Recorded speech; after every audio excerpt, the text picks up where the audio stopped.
طبعا مباراه صعبه جدا، بس مفيش حاجه صعبه على الزمالك.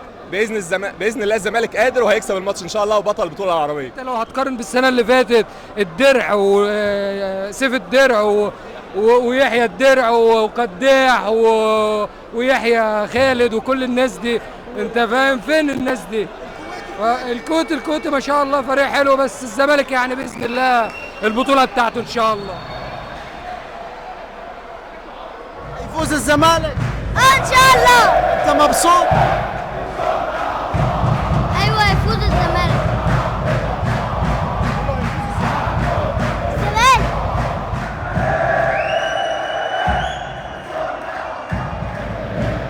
باين عليك خايف متوتر.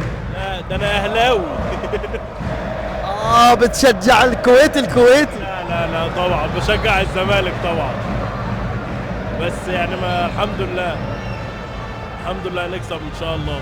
تيشيرت الاهلي فين؟ اكيد في البيت للدمام ان شاء الله.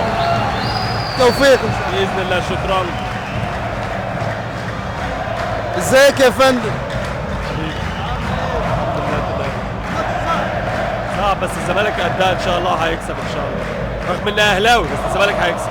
انت كمان اهلاوي؟ الزمالك هيكسب ان شاء الله. اليوم الاهلاويه روحهم رياضيه ما شاء الله، حاضرين يساندوا الزمالك. اكيد ان شاء الله الزمالك قدها وهيكسب، والاهلي والزمالك في السوبر جلوب ان شاء الله مع بعض. ان شاء الله نشوفكم دائما مع بعض، الزملكاويه والاهلاويه ان شاء الله. انت كمان اهلاوي؟ لا زملكاوي. تتوقع مين اللي يحقق البطوله؟ رايحه للزمالك ولا للكويت؟ والله المباراة صعبة، بس أتمنى الكويت يفوز. أتمنى. المباراة صعبة، الفريقين مو سهل، عنده لعيبة محترفين طوال. الكويت والزمالك فريق معروف يعني مش ضعيف يعني. الأهلي المصري والزمالك هم قمة الكرة اليد المصري. زملكاوي واهلاوي. الله ايد واحده. ان شاء الله الزمالك هيكسب ان شاء الله، بطل البطوله العربيه الزمالك ان شاء الله، نتاهل لكاس العالم للانديه ان شاء الله. الكويتي صعب. الكويتي ان شاء الله بيتغلب اليوم، ان شاء الله الفوز للزمالك. تعادل، المباراة ولعت، تتوقع من اللي يفوز؟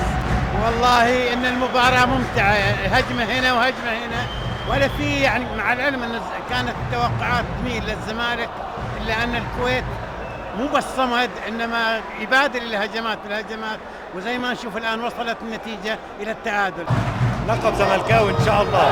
الزمالك هيكسب. يعني ان شاء الله بطوله مضمونه للزمالك ان شاء الله، في لاعيبه متميزين زي احمد الاحمر، وان شاء الله يفوز للزمالك ان شاء الله اليوم ان شاء الله. اقول لك الكويتي حيقلب المباراة. وانا اقول لك الزمالك هيفوز. متأكدة؟ مباراه جميله والتنظيم رائع وكل حاجه صراحه في منتهى الجمال يعني.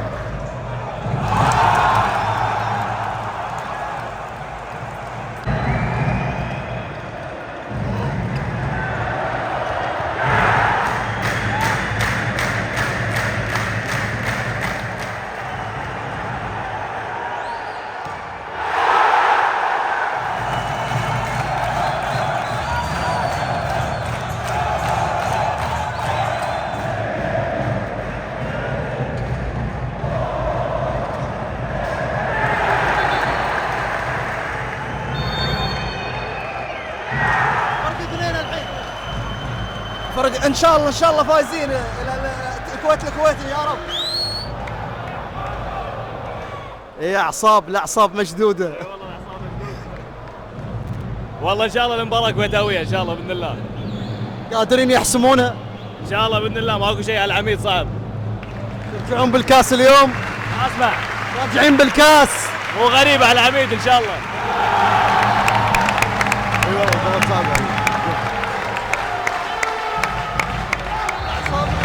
ايه اعصاب والله. مع الزمالك ولا مع الكويت؟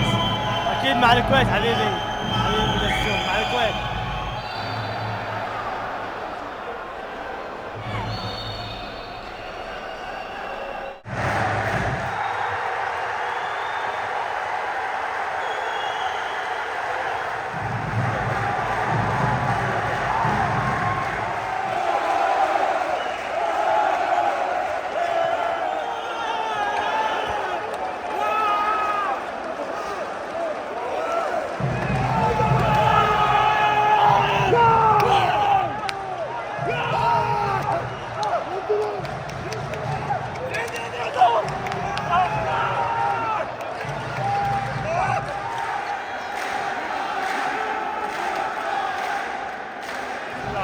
الرحيم. الحمد لله رب العالمين على هذا الانجاز التاريخي لدوله الكويت ونادي الكويت، مرتين على تتاول السوبر جلوب خلال سنه وكم شهر.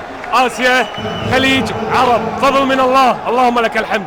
واحب اشكر الجمهور السعودي ودوله المملكه العربيه السعوديه على الاستضافه الطيبه، ما قصروا ويانا. راح الكويت ما راح قريب، كلنا واحد. لكن هذول الرجال حققوا وان شاء الله خلصنا من الخليجيه والاسيويه وهذه العربيه، والزعيم زعيم. اول بطوله عربيه لنادي الكويت، برضه الخير برضه السعوديه المملكه. اول شيء حاب اشكر الجمهور السعودي، جمهور مضى، وهذا الشيء مو غايب عليهم. يمكن اعزائنا من بدايه المباراه لنهايتها، نهدي لهم هذا الانجاز ونهدي حق كل شعب الكويت، وان شاء الله وجه السعوديه وجه الجمهور خير على نادي الكويت. نادي الزمالك طبعا فريق عريق وكبير وصاحب انجازات، يعني المباراه ما كانت سهله نهائيا، ولكن الحمد لله الشوط الثاني قدرنا نتغلب عليهم بالفرق 2، حاولنا نعوض الفرق كثر ما نقدر، الحمد لله فزنا بالمباراه. الف مبروك، هذه البطوله فوز مستحق. انت ناشدت الجمهور واليوم الجمهور ما قصر. اول شيء بسم الله الرحمن الرحيم، الحمد لله نادي الجمهور طبعا السعودي ما قصر ويانا، جمهور كبير ساندنا من اول دقيقه لاخر دقيقه، هذا شرف لنا وتاج على راسنا، ويعني راح نرد لهم اياه ان شاء الله لان هم ريايل واحنا دائما مع الريايل، وانا الصراحه حق كل سعودي مشكورين.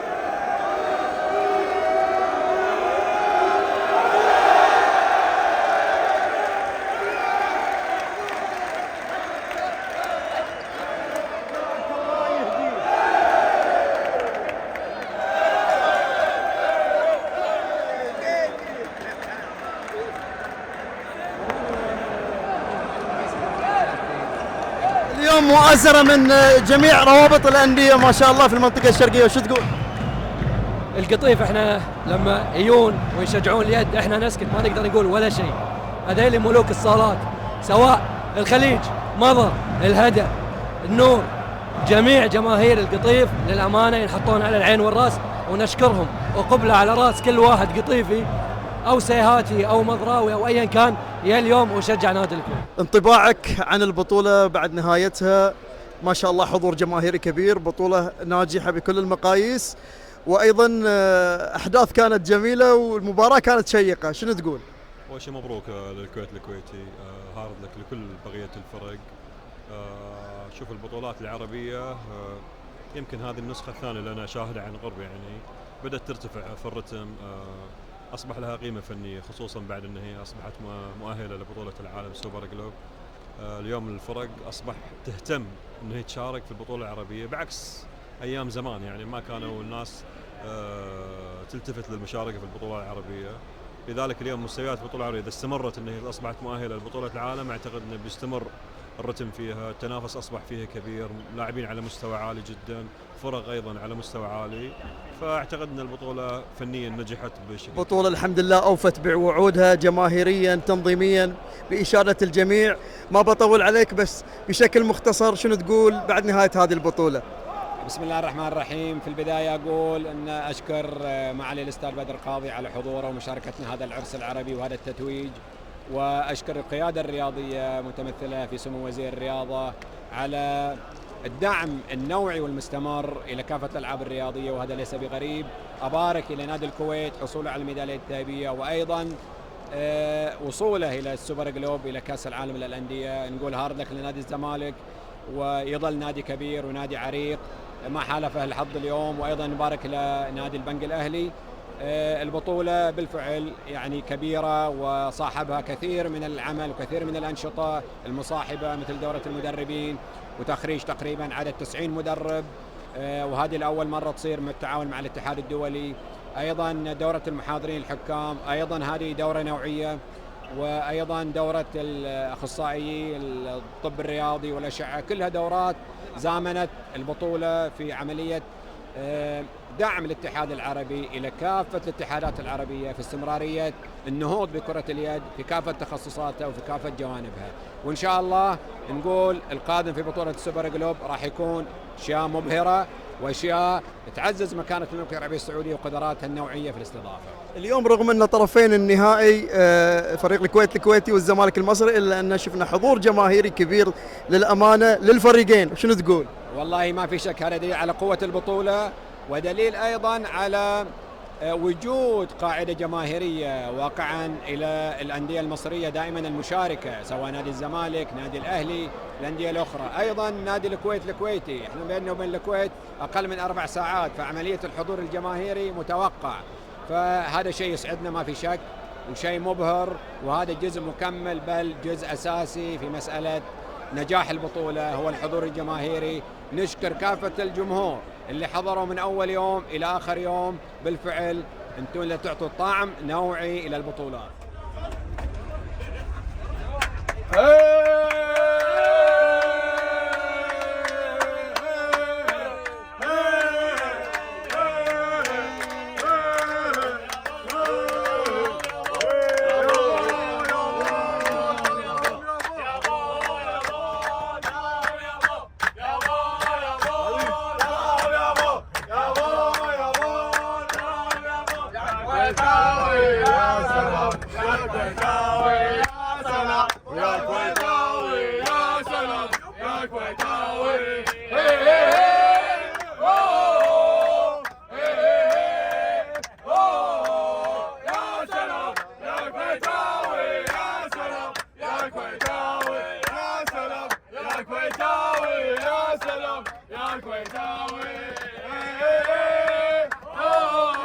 ألف مليون مبروك. التحدي جاي من زملكاوي اصيل مصري، ولكن احنا والكويت اخوات وشعب واحد، والسعوديه احتضنت في البطوله، والف الف الف مليون مبروك للفايز. اديتوا ماتش رائع وبطوله رائعه، وبالتوفيق يا شباب، بالتوفيق. عطوا تحيه.